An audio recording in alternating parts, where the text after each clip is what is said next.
Welcome to Fort Collins Startup Week. My name is Christopher Arnold, and I'm the founder of BRiiO Advisors. And I'm excited to be sharing with you today my presentation entitled, You Are Not the Boss, Your Culture is the Boss. The art of capturing your culture in writing to bring clarity and accountability to your team and your business. And with that, let's get things underway. First, a little bit about me.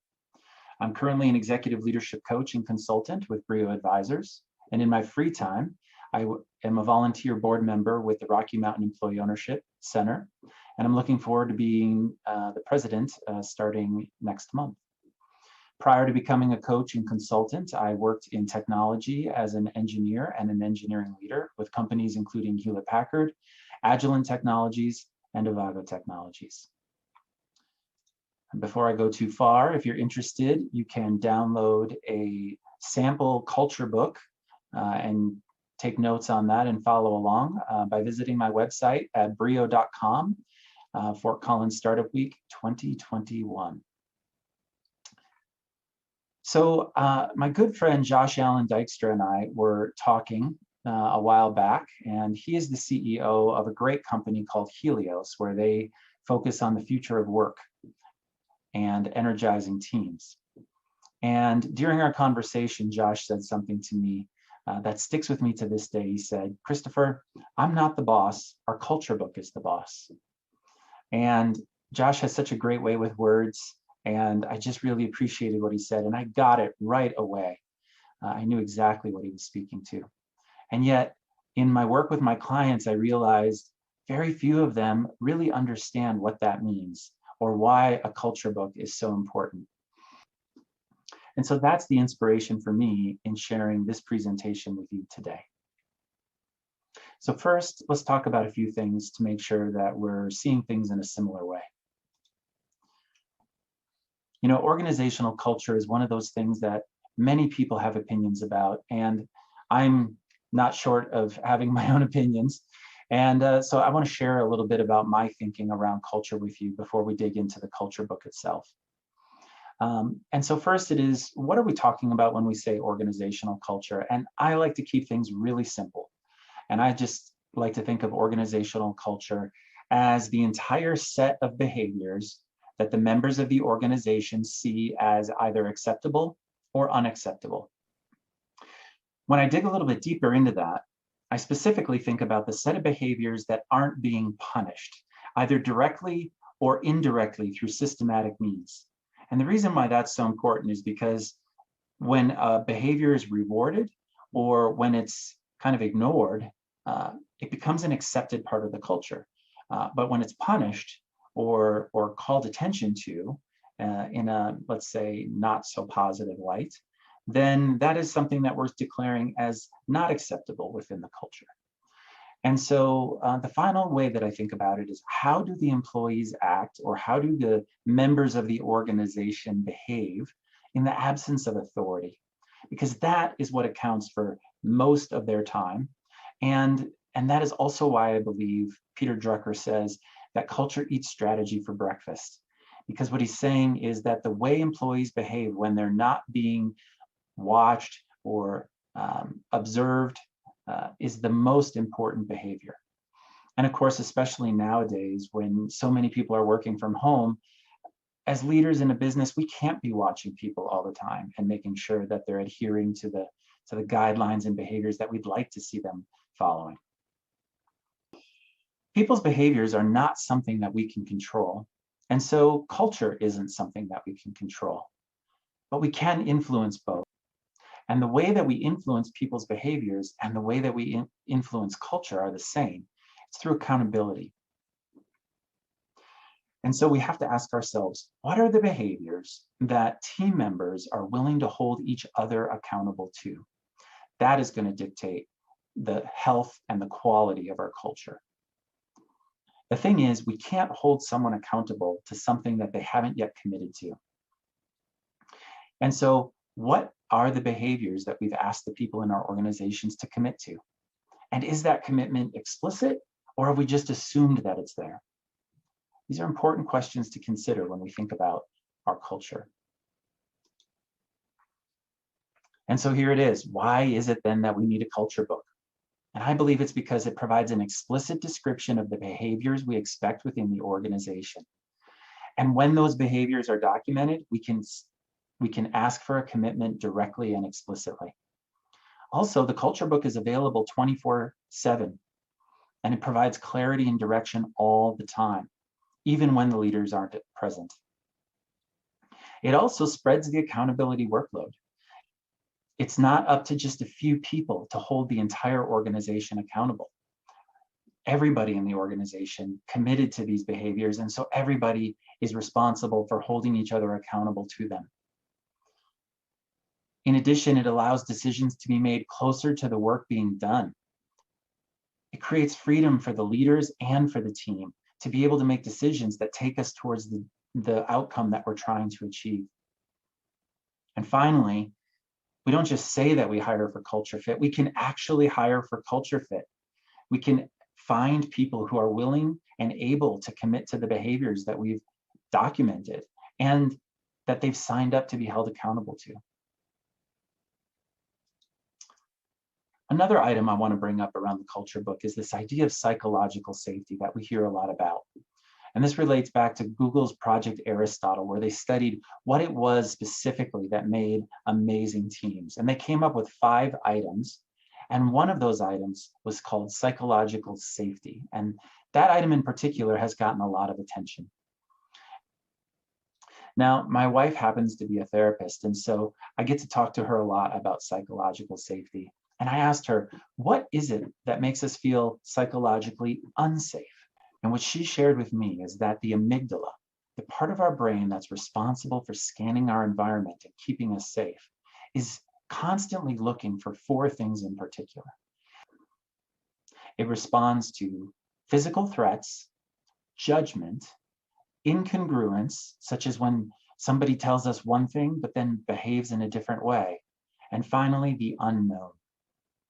And the reason why I believe a culture book does such a great job in supporting excellent teams is because it supports that psychological safety by bringing clarity to what's expected, how we behave, and where we're going together, reducing the unknown and reducing the opportunities for incongruence. So with that, I'd like to jump into what I put into culture books for my clients and for my own business. And I'm really excited to share it with you because this is something that I've been refining and crafting over the course of 5 years. And it's something that I've only ever shared with my clients before.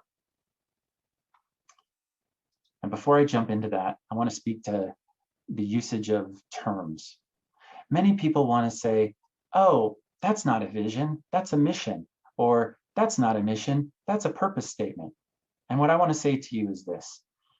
First and foremost, our culture books exist to create clarity. And so I don't care whether you call it a vision, a mission, or a purpose. What I do care about is whether your team and the people in, but what I do care about is whether you and the people in your team can answer some really basic questions and bring that clarity that they're seeking.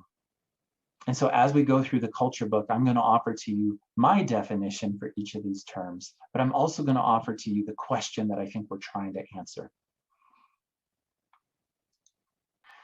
And I break a culture book down into a number of sections. And those sections are enduring principles, the 3-year plan, the 1-year plan, accountability, agreements, norms, and policies and guiding principles. And I'll be stepping through each of those sections with you now. So first are the enduring principles. And we call these enduring principles not because they never change, but because they don't ever have to change. They could last for the entire lifespan of our business or our organization. But the truth is, I find myself refining and editing these fairly regularly. Eventually, I do think I will get to a place where they will be very stable and they won't change very much. And so the questions that we want to answer in the enduring principles are, why do we exist? And I call that our purpose. Who do we serve? And that I call our community. How do we choose to do it? And that's our mission. How do we behave while we're doing it? And those are our values or our vital behaviors. And what makes us different? And that's our value proposition or one-liner. So let's start with, why do we exist? By now, I'm sure you're incredibly familiar with Simon Sinek's book, Start With Why. And for our culture book, it's no different. When we're growing up as children, one of the first questions we start asking is, what are you doing? And the very next follow-up is, why? I think it's part of our human nature to want to understand why. So why are we in business? Why are we doing the things that we're doing? And so I think it's important for us as an organization to start our culture book answering the same question. Now, the difference that I have with many of the books that are written on this topic is this.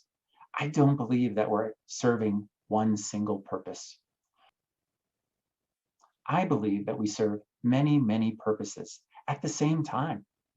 And so for me, it's important to identify many of those purposes, but also to categorize them into 3 different groups.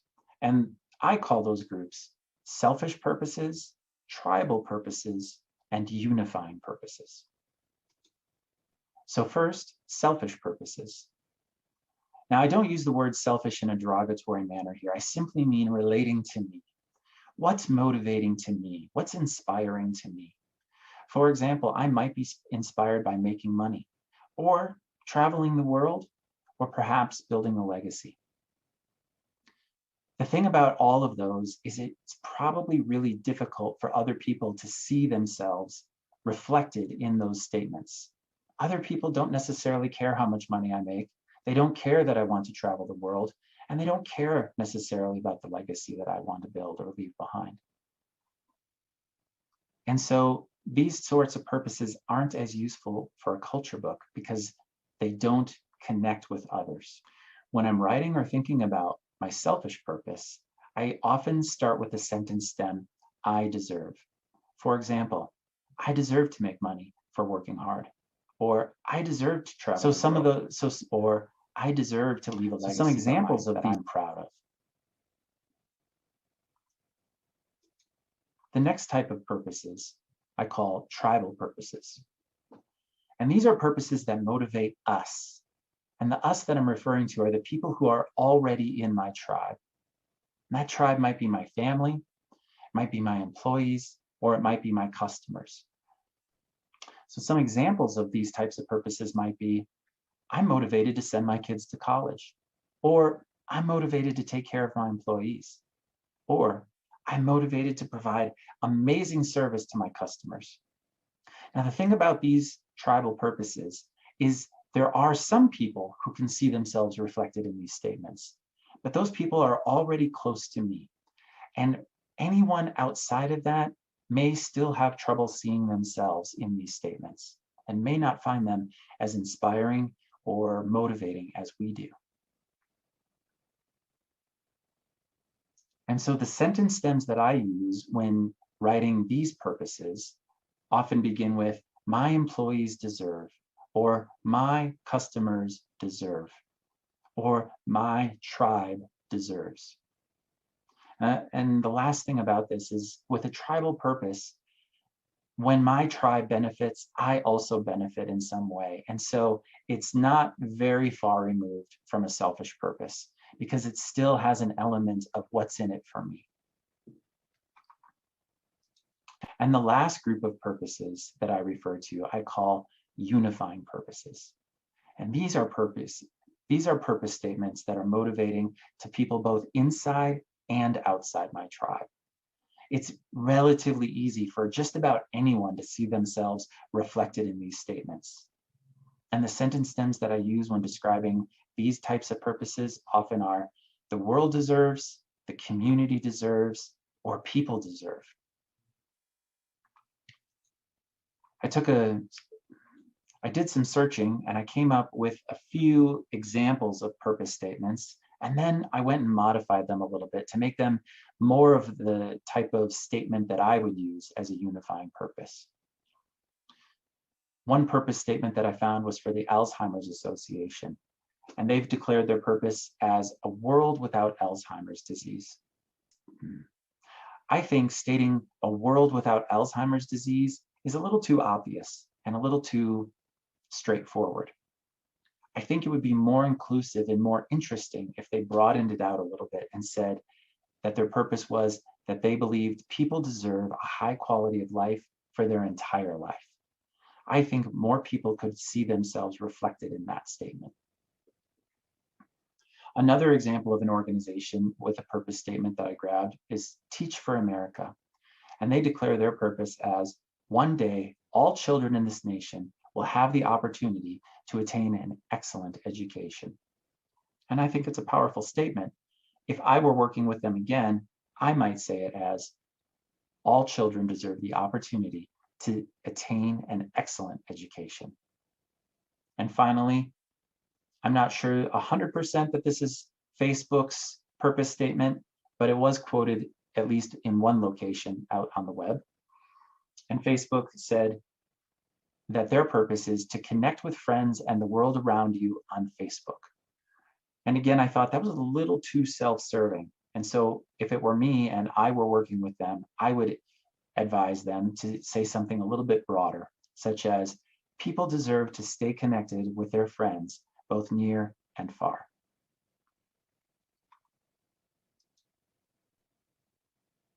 So bringing this back to our culture book, I'd like to just say that I think there's value in all three categories of purposes. I'm not saying that one is better than the other. But for our culture books, I think it's most inspiring and motivating if our purpose statement is a unifying purpose statement, and not so much with a selfish or a tribal purpose statement.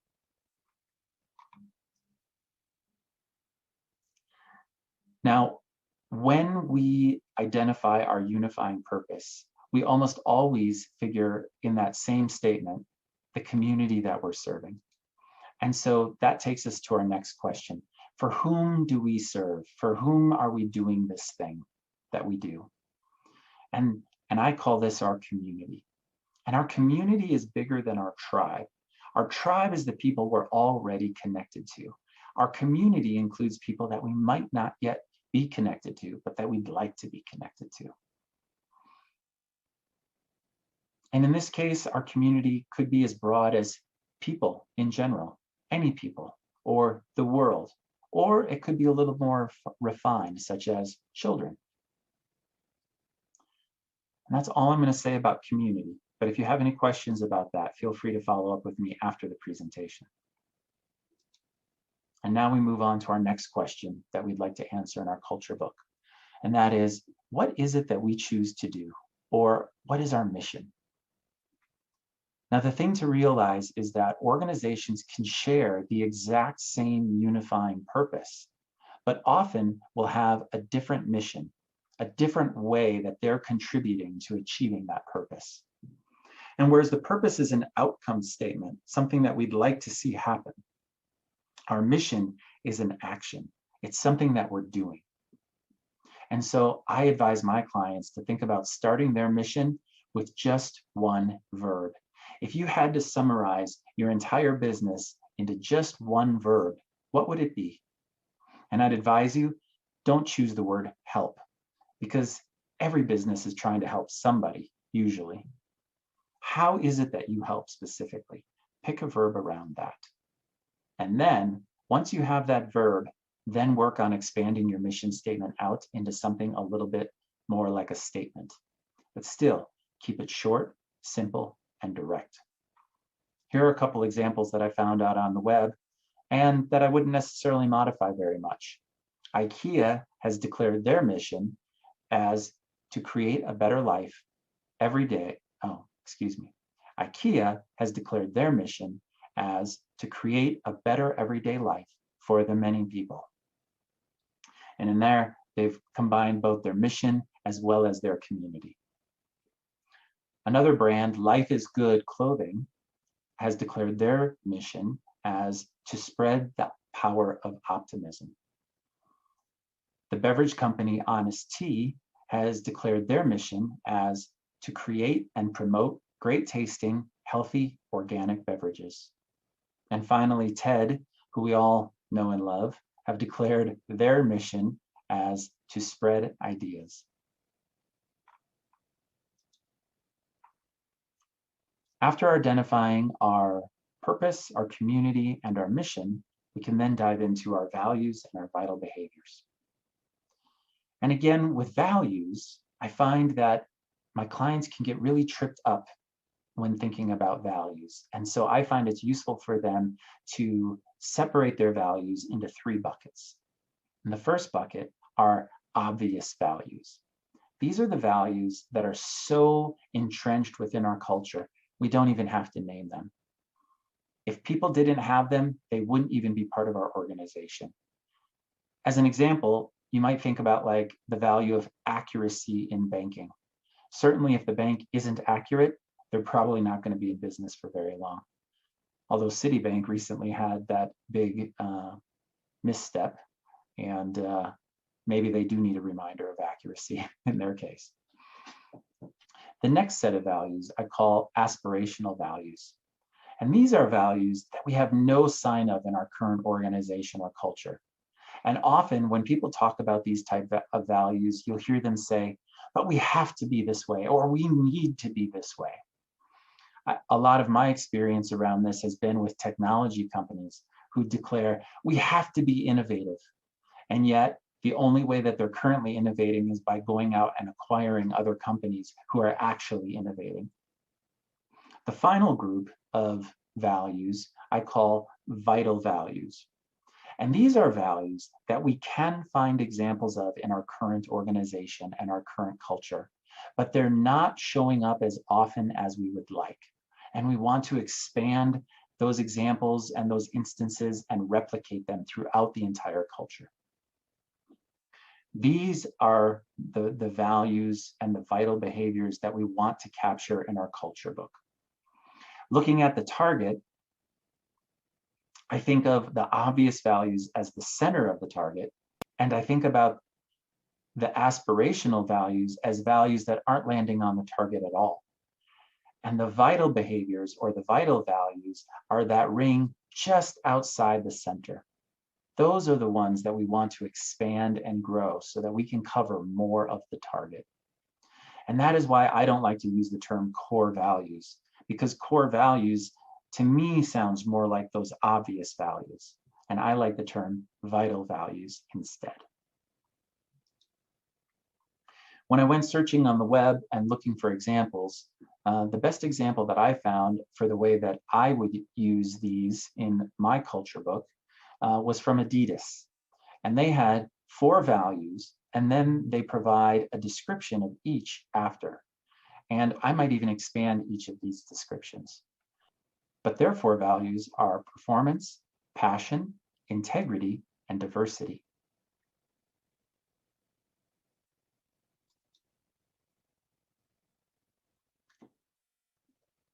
The last part of this section I call our one-liner or our value proposition. And we're answering the question, what makes us unique? And the way that I come about a one-liner with my clients is simply by combining their mission statement with their community and their unifying purpose. And that creates a one-line phrase that we can use as our elevator pitch. Some may call it a mission statement, or some may call it a value proposition. For example, with my business, our unifying purpose is the world deserves businesses that are a force for good. Our community are business leaders and their teams, and our mission is to make teamwork and collaboration easy. So if we combine those 3 into our one-liner, it might sound something like, we make teamwork and collaboration easy for business leaders and their teams because the world deserves businesses that are a force for good. And that's the end of our enduring principles section. The next section that I move into is the 3-year plan. Now, there's nothing particularly special about 3 years. This could be your 5-year plan. This could be your 10-year plan, depending on your particular organization. However, I find with my clients that most of them have trouble seeing beyond 24 months. And so a 3-year plan seems to be a really good breaking point for them, to get them to stretch just a little bit beyond their comfort zone. And some of the particular questions that we'd like to answer in this section are, what does success look like for us 3 years from now? And that answer we would call our 3-year vision. Another question is, what's our summary plan for getting there? And those I call our 3-year strategic anchors. And finally, we would ask, what are the specific projects that will get us there? And the answer to that would be our 3-year strategic plan. And let's step through each of these one by one. So the first question, what does success look like for us in 3 years, or our 3-year vision? There are many different ways that people tackle visions. Some people write multi-page documents describing their vision in vivid detail, believing that the better they can see it, the easier it will be to achieve it. I don't take that approach personally. Other companies just have a single vision statement, just one sentence that describes their vision. I also don't take that approach. I fall somewhere in between. I like working with my clients to help them choose between 8 and 12 outcome statements that describe various aspects of their ideal future state. When I work with them, I coach them to avoid solution statements or statements that start with a verb. This is describing the vision and not the way that we get there. And so some examples of statements that I would not accept as vision statements would include, we meet every week to discuss our challenges. That to me is a solution. Or let's develop a new social media strategy. Again, that to me is a solution, not a vision statement. When my clients show up with these types of statements, I will ask them the question, what do you get from that solution? And again, I'm trying to steer them towards the outcome and not the solution. And usually when they answer that, we get one step closer to that outcome that they really are shooting for. The other thing that I coach my clients around with these statements is to avoid relative statements, using words like better, worse, more, less, higher, or lower. When they use these words, they're comparing their future state based on their current state. The problem is that as time rolls on, our current state travels along with it. And so it becomes unclear what we were measuring against in the first place. Some examples of these types of statements are, we'd like a better workplace environment, or we want more revenue. And when my clients bring those types of statements to me, I will often ask them, what does it look like when you have exactly the right amount? That's the outcome that we're shooting for. And so in all of this, I'm shooting for absolute statements. For example, a healthy and supportive workplace environment, or a healthy revenue stream. Here are some more examples. We are attracting and retaining top talent. Employees are feeling healthy and engaged in their work. Departments are collaborating as a single team or unit. Customers are saying they want to work with us again. And finally, team members are working efficiently as individuals and as a team. The reason I know that these are solid outcome statements and I know that we're on track is because when I read those, the following questions come up in my mind. I think to myself, oh wow, how could we achieve that? Or I think, what's preventing us from achieving that? Or I ask myself, how would we measure that? When those are the sorts of questions that come up, I'm pretty sure that I've gotten a really good outcome statement. And those sorts of questions are taking me on to the next portion of the culture book. The last test that I check is if I can see multiple ways of achieving the outcome, then it's probably a really good outcome statement. This next question is often challenging for my clients. And I say the question is, what's our summary plan? And I call these our 3-year strategic anchors. And they ask me, Christopher, why do we need 3-year strategic anchors? And I find them valuable for the following reason, that as the leader in the business, when people say, where are we going or how are we getting there? I'd like to have just 3 quick bullet points that I can use to remind them and say, this is the plan for the next 3 years. We're going to grow the team, develop new products, and reduce operational overhead. So our 3-year strategic anchors are really just 3 simple bullet points that all start with a verb and quickly and clearly explain our strategy for getting from where we are today to where we want to be in 3 years. And it helps team members because if they're working on a project and they don't see how their project relates to one of those 3, then they should be asking, why am I working on the thing that I'm working? I don't see the connection. And so in that way, it helps bring clarity and direction to the team and to us. The next question that I have people answer is, what are the projects that will get us there? And this is our 3-year strategic plan. And the way that I craft a 3-year strategic plan is just a simple grid. On the left side, I list the 3 strategic anchors that we identified in the previous question. And on the far right, I list the various outcomes that we're trying to achieve. And in the middle, I fill in that space with all of the projects that we can think of that we need to execute on that are related to the strategic anchor and that are taking us towards our outcomes. And now what you'll notice is that on the far right, each strategic anchor might be taking us to multiple outcomes, and the outcomes don't have to be in any particular order. There isn't necessarily a one-to-one mapping between strategic anchors and the 3-year vision or the 3-year outcomes. Also, this sort of an activity usually ends up looking like this on the wall. And so it is a very interactive, a very much a brainstorming type event. And that is the end of the section related to our 3-year plan. Now we'll move on to the section related to our 1-year plan. And some of the questions that we're trying to answer here are, what's most important right now? And who must be doing what? Now, the thing about a 3-year strategic plan from the previous section is that it's taking us from where we are today to where we want to be in 3 years. But the truth is, we all know we still have to be running the business we have today. And a lot of companies forget that. They get so focused on the strategic items that they just assume people are going to already be working on their day-to-day activities, and they're not acknowledging the amount of time that those activities take.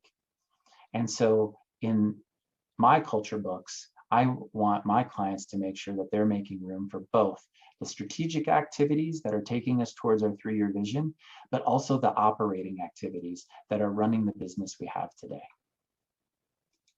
And so the 1-year plan that I help my clients create looks something like this. At the very top, we have a rallying cry, and I'll talk about that a little bit more in a moment. And then we have our strategic outcomes or our strategic projects. And these are all the projects that I take from year 1 of the 3-year strategic plan. And they all live in the top half of this grid. And then the bottom half contains all of the activities that we need to do to run the current business that we have today. And so in this way, all of the activities that should be going on in our business on a day-to-day basis should be represented somewhere on this grid. And whereas the strategic outcome projects in the top half change year after year, the bottom projects that are our operating outcomes usually don't change. They're usually consistent year after year after year.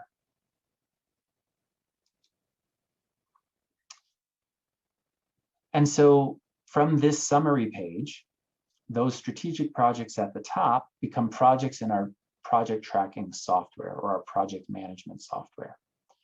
And the operating outcomes on the bottom, we usually track those using some kind of metrics or KPIs.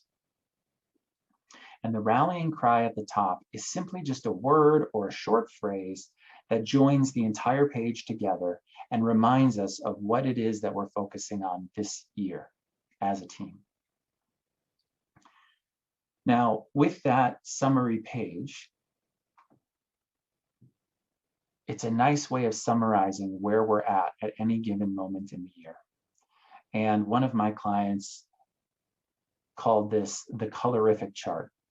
And that's because I encourage my clients to shade in each of these boxes with simple green, yellow, or red. Green, we're on track, things are going well. Yellow, there's potential for getting off track. And red, we're off track and we need focus and attention to get back on track. And so in this way, we use this particular colorific chart as a summary of our activities, but we still have our tracking metrics and our tracking projects in the project management software that are being handled at the project management level. Okay, the next section I call accountability. And some of the questions that we're trying to answer here are: who's responsible? How will we track our progress? How often will we meet? And who will be involved in those meetings? The first question, who's responsible? Of course, when we get everyone involved and they are part of the planning, then they're also responsible. And so everyone is responsible for our success. There is no finger pointing here. However, in the processes that I use, I ask my clients to assign what I call champions. And there's one champion, or sometimes two, for each strategic outcome and for each operating outcome. And the number one job of the champion is simply this: it's their job to call attention to the status of their project, especially if it's getting off track.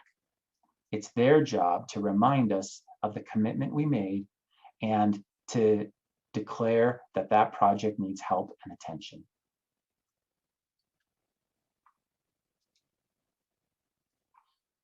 Another part of the accountability section is for us to define the meeting structures that we're going to use to hold each other accountable for our progress. And I usually follow a pretty typical meeting structure, something like this. Every week, we're going to get together and we're going to review our operating outcomes. We're going to review the KPIs and metrics that we've associated with each of those operating outcomes. And if you're familiar with the term open book management, that is a practice that I follow. I'm not going to go into too much detail here, but it's something you could look into for yourself. On a monthly basis, we're going to get together and we're going to review the colorific chart. And we're going to take a high-level view of what we're doing on all of our projects. And each champion is going to report to the larger group on the status of those projects. And then on a quarterly basis, we're going to take deeper dives into each of those areas. And we're going to look more specifically at the project tracking and the real status. And we're going to ask the tougher questions in those quarterly meetings. And then annually, we're going to review the entire culture book. And we're going to revamp the plan, especially the OneYear plan for the following year. But we're also going to make sure that our 3-year plan is still intact and doesn't need to be tweaked or modified. And that's the thing about a culture book for me, is that it's not something that sits on a shelf and never gets touched. It's something that we adjust on an as-needed basis. And so at any of these meetings, if we notice something that is coming up and doesn't make sense, then we want to take note of that and we want to make adjustments as needed. So I would say the culture book is not a static document, but it's a living and breathing document that's changing and morphing as we move through the year. And that's the end of the accountability section. And now we move on to the section that covers agreements and norms. Now, if you're not familiar with the term norms, it simply just means the rules or expectations that are socially enforced. In a social context outside of the organization, there are lots of norms. Some examples of social norms are that we stand in line to wait. It's something we were taught very young, and it just became the way that we normally do things. Another example of a social norm is when we shake hands when we meet people, or that if we're in an empty theater and there's one person sitting in there, we don't take the seat directly next to them. Within our organizations, however, it's more important that we bring the agreements and norms that we have out into the light, that we make those things explicit, because not everybody does have an understanding of how we do things, especially when we're bringing new people in. And so some examples of agreements and norms that we might want to set are around meetings. Are we the type of company that starts meetings on time, or do we wait until everyone has arrived at the meeting? Do we end meetings on time no matter what? Or do we continue and wait until the topic at hand is finished before we disperse the meeting? Those are just a few examples. There are plenty of others out there. Another area where it's really valuable to define agreements and norms is around communication. For example, if we have company mobile phones or even personal mobile phones, when is it okay for us to call somebody on their mobile phone about business? Is that something that can only happen during work hours, or can that happen after hours?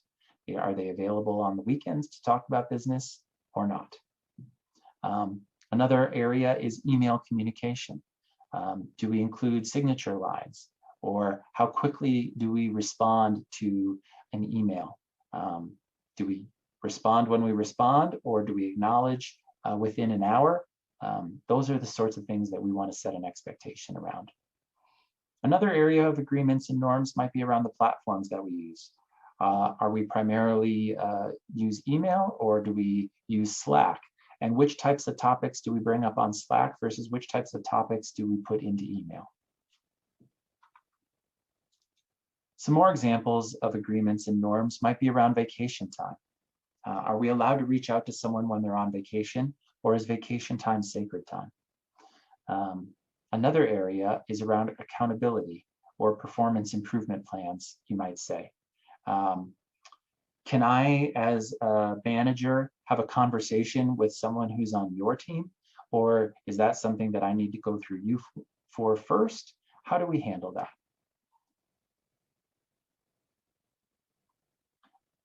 And then another area that is ripe for opportunities with norms is around shared resources. If your team has equipment and my team needs it, what's the process for me to be able to use that equipment? And that's the end of the agreements and norms section. Again, if you go to my website and you download a sample culture book, there will be lots of examples in there of agreements and norms that other people have implemented for their business. The final section is simply around policies and guiding principles. And this is pretty open, simply because a lot of companies want to include things in their culture book, and this is a spot where it just generally lands. But what's your business's policy around remote work, for example? And is there a guiding principle that guides your thinking about that? Or what are your policies around personal time and holidays, or leave, or hiring, or performance and firing, titles and roles, compensation and benefits, raises and promotions, corporate social responsibility and giving. And there are many, many other topics that you might want to include in your culture book around your policies and your guiding principles. That is all of the sections that I'm covering today on culture book. The last thing that I'd like to share with you are just some tips and insights that I've acquired over the years of working with my clients. The first is this. It's a Dale Carnegie quote, which is, "People support a world they helped create." And that is simply that I'd like to remind you that the most important quality of your culture book is the level of commitment that the team has to it. And when they participate in creating that culture book with you, then their level of buy-in is going to be much greater. And when their buy-in is greater, then they're going to be willing to be held accountable to that. The next piece is don't cut corners. Related to the first tip or trick is, certainly as the business leader, you could go out and probably write your entire culture book just the way you want it. And that would be the quickest way to get there. However, you really do want that buy-in. And if you try to cut corners and just do it yourself, you're going to end up that people won't be committed to it, and you're going to have to go back and do it again. I sometimes say plans are useless, planning is priceless. And what I mean by that isn't so much that this culture book or this plan is actually useless, but it's simply to remind us that the conversations that we have in the creation of this culture book are just as important as the content that ends up going into the culture book. Another tip that I'd share is that the more often we use our culture book, the more often that our culture book is tested in the reality of our business, then the more that the team will trust and believe that the culture book is actually meaningful and stands for something. And so as the business leader, when a team member comes to you and says, hey, what should we do about XYZ? You could simply say, you know what, let's check with the boss. And of course, by the boss, we mean let's check with the culture book. And if there isn't something already in the culture book about that particular question, then there may be an opportunity to include that. And with that, I thank you very much for your time today. Again, if you'd like to download a sample culture book, please visit my website. And if you have any questions or would like to talk to me about culture books in any way, please reach out to me at christopher@BRiiO.com. Thank you.